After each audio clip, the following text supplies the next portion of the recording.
Okay, so first off, I know that this is going to be undefined when x is equal to 0. So that's my first spot. And then I also want to see, I want to solve 1 minus natural log of x. Where does that equal to 0? So then if I move the ln of x over to the right side, I would get 1 equals to natural log of x. And using the definition of the logarithm, let's just make sure that we remember this. Log base e of x. So this guy, if I turn it into exponential notation, this would be e raised to the 1. So e raised to the 1 is equal to x. So x is simply equal to e. And so those are the two spots where this guy is undefined. Now notice that it doesn't have any zeros, because if you multiply both sides by the denominator, you would get negative 1 equals to 0, which has no solution. So that's it. Okay, so the very first thing I want to do is to simplify all this stuff, because to find the zeros, I can tell already that this guy needs a lot of simplifying. So notice that here I've got 0 times this, so this whole thing is going to equal to 0. Now these two minus negative 1, this is just positive 1. And then here this is 1 times all of this stuff, so I can get rid of it. So inside of here, all I'm going to have is 1 minus natural log of x, and then x times negative 1 over x, that's just going to equal to 1. So I have positive 1 times all of that, and this is equal to 0. So then 1 minus 1, well, those guys go away. So then all I have is natural log of x equals to 0, and the solution to that is x is equal to 1. Sign is going to look, the first half of it anyways, something like that. And it'll continue, of course, but and then cosine of 2x, this guy is going twice as fast. So it's going to start up here, and then it's going to go down, and then over here, and it's going to finish off right there. Okay, so from 0 to pi over 2, there's one intersection point, and it's right there. So, okay. So it's before pi over 4.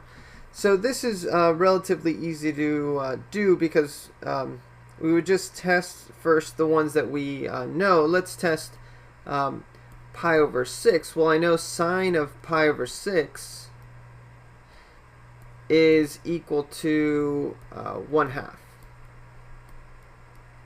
Okay, and then cosine, let's see if that's the same. Cosine of 2 pi over 6, well, that's equal to cosine of pi over 3, and cosine of pi over 3 is equal to also 1/2.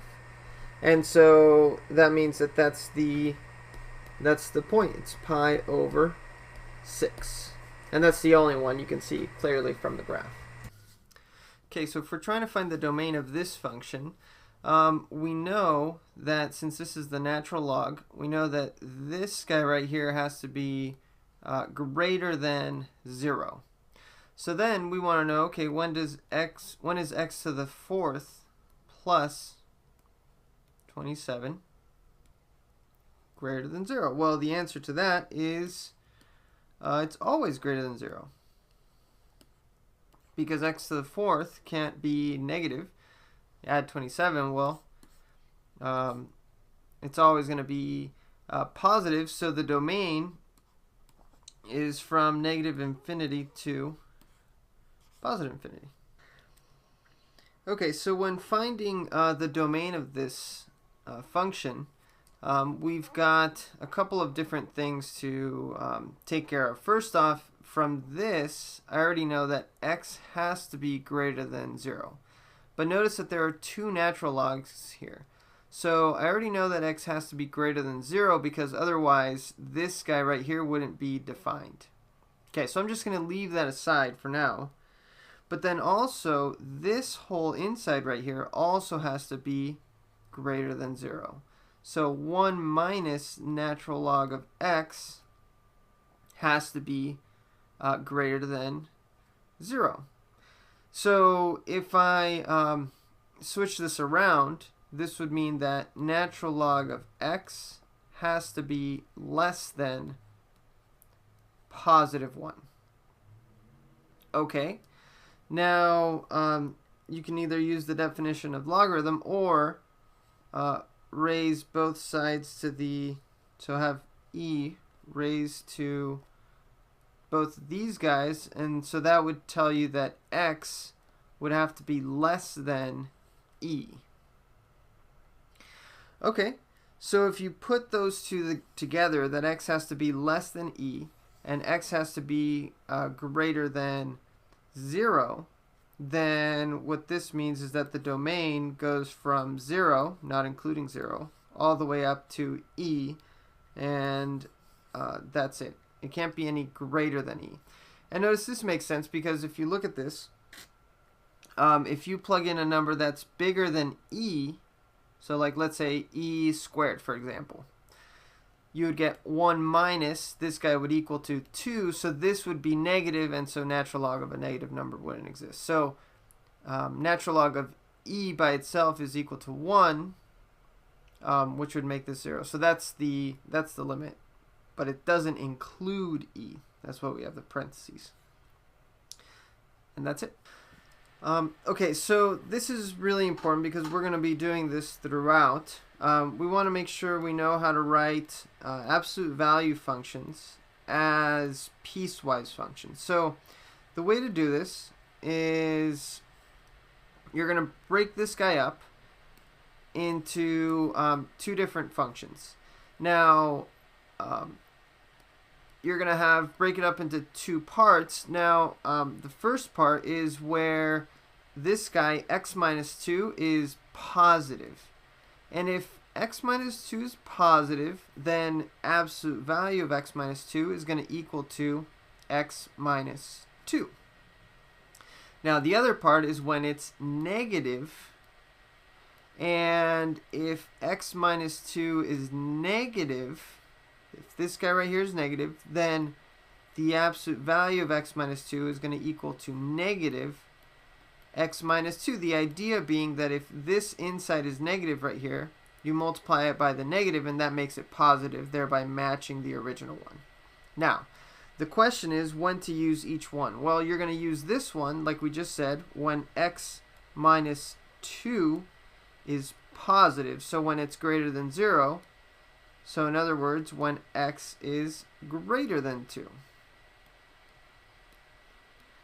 And then it's negative, well, just exactly opposite. So you don't really have to do this, but I'll just do it this time. It's going to be when x minus 2 is less than 0. So that means when x is less than 2. So when x is less than 2. So now if we graph this guy, we have x minus 2, which is just a line with a y-intercept of negative 2 and a slope of 1. So go up 1 over 1. Now this is valid when x is greater than 2. So this is 1, 2. So it's this line, but it's not valid right here, only after 2. So from when x is greater than 2, this is the line. And then the next one, we use negative x minus 2. Instead of negative x minus 2, let's distribute the negative sign and write this as negative x plus 2. So this guy has a y-intercept of positive 2, and the slope is negative 1, so it would go down 1 over 1, down 1 over 1. And so it looks like this line, but it's only valid for x less than 2. So it's not valid over here, only for x values less than 2. So then when you put them together, you get this absolute value function.